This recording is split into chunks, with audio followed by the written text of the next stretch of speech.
I need to find a good, how do I, perfect.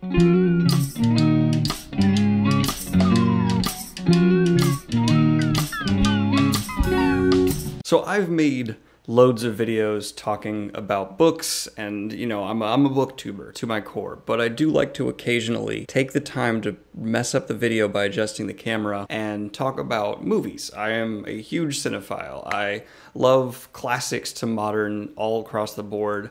Pretty much no genre I'm against when it comes to filmmaking, but there's one thing that it's certainly trendy to hate on, and a lot of people like to talk down about it, but I certainly think it's worth to sing its praises, and that's what Marvel has accomplished so far. I did a while ago promise you guys an Infinity War review and never made it because I saw so many people making Marvel videos at the time. It was just, I didn't want to get lost in the flood. Yeah, everyone wants to show up in the search algorithm, but I'm not here for that. I'm here to talk about what I care about. So I'm just going to tell you now, this video is going to be a kind of hybrid review of Infinity War and what just Marvel has accomplished overall. Because I think Marvel could make almost as much money as they do if they were a lot lazier about what they did. If they just focused on the pretty visuals and the stellar CGI and just took kind of the shallower stories from the comics and put them on the screen, they'd still make billions. I mean, they'd make Transformers money and it wouldn't be a problem. But what they've managed to do is elevate that. They didn't take the lazy way out, and all the way back in the first Iron Man movie, they really set the tone. I admire everyone involved with that film because of how much effort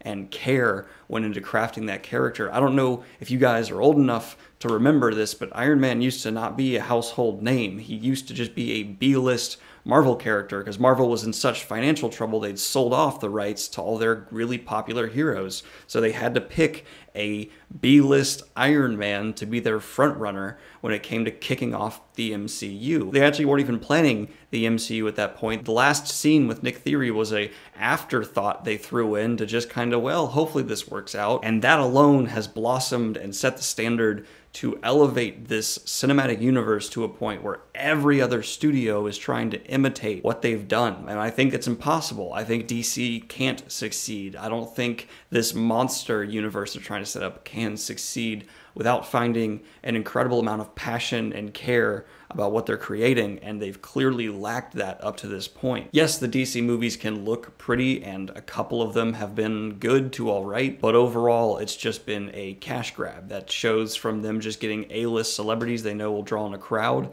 It's not necessarily about the talent. They continually use just, okay, here's the over-the-top bad guy, and just straight to the conflict, no character development. And I think that right there is the crucial bit. The characters. There's a common joke that Marvel movies run through the same formula again and again, which up to a certain point they did, but the characters really differed. You had Iron Man against Captain America against Thor, who all feel very different as characters. Granted, Thor recently just got a lot better as a character after Ragnarok, and before that, he was pretty much undisputed the shallowest Marvel character yet. But each of those guys felt like separate entities. They weren't just strongmen. You had Cap's kind of mild, meek-mannered, carry a big stick but don't show it off mentality versus Tony's over-the-top, egotistical billionaire a-hole. And then there's Thor, who yeah, until recently wasn't that great. But just those three characters really demonstrate understanding of creation that has only been continually topped. Marvel Phase 1 was good. Phase 2 took some risks that either really paid off or really didn't. But then we hit Phase 3,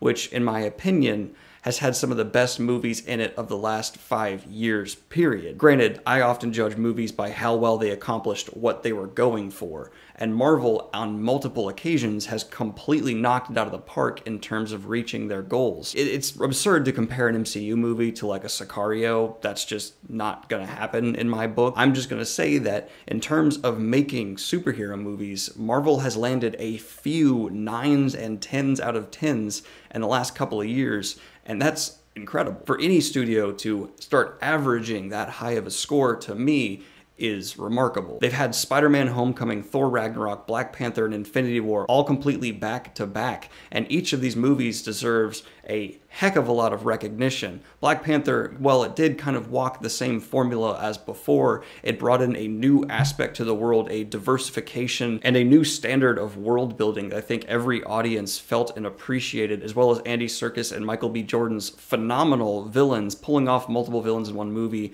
as we know in the past, has not worked out great, but I think they did a wonderful job of it, using Andy Serkis's claw to make Michael B. Jordan's Killmonger seem all the more intimidating. That was a brilliant execution of something that has failed repeatedly before. Spider-Man Homecoming brought Spider-Man into the MCU with such gusto and bravery and satisfied an itch that I know many Marvel fans like me were really feeling to see Spider-Man enter this world right, and I loved the way he swung in. But then there's Thor Ragnarok, which I was convinced would be my new favorite MCU movie, except for maybe Iron Man, for all time, because I loved that film. I thought the balance of comedy and action and heart was exactly where it needed to be. Piss off, Ghost! On top of that, it elevated the character of Thor from being one of my least favorite of the MCU's Avengers to pretty much my favorite. It was the first Marvel movie that transcended being a Marvel movie for me and really felt like a comic book movie, which I know that sounds absurd to say, but it just hit something there that really proved to me Marvel understands they can hit a level of absurdism in the genre that they're in, and we as the audience will follow right along. And of course, these movies aren't perfect. They all have flaws, and these naysayers who like to hate on the MCU will always point to them, but I will always just point to every movie, which will have certain flaws at points, and just those things won't work for that movie. But there's never been a perfect movie outside of any that Kubrick made. But the pinnacle of all of this for me came in Infinity War. I was so nervous going into Infinity War that they were finally going to bite off more than they could chew. How could they bring Thanos, one of my favorite villains from all of fiction, to the screen and do him justice?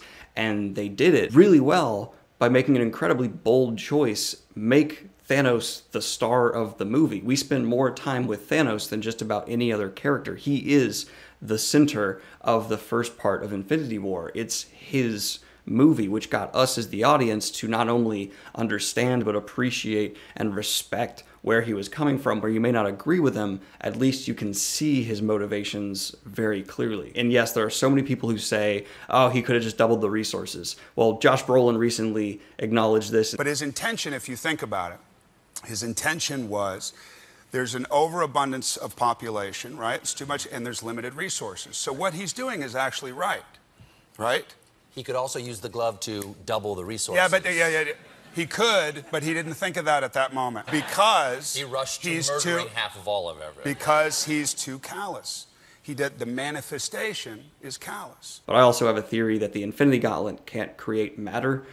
We never actually see it create matter throughout all of that movie. It transforms matter very frequently, but there's never really a moment where it makes something out of nothing. So I don't think it really could double all the resources, but that's just my own justification. Moving on. And while this movie still focused so hard on the villain, it managed to not drop the bar when it came to having character arcs for a lot of the people we love as heroes throughout the movie. I was blown away by how much Thor had an arc, how much Tony had an arc, and the moments that happened between characters who, in the writer's room, in their right mind, thought Rocket Raccoon and Thor should have a storyline together. I certainly would have never thought of that, but it worked. It didn't only work, it was one of the best dynamics of the film. And yeah, there are little things I would change. The end fight scene, the end battle, I would have made Black Panther's forces in way worse position, shown them really losing before Thor showed up, and things like that would have just made the whole battle feel like it really had more stakes to me. None of it was bad, and a lot of it was amazing. The one line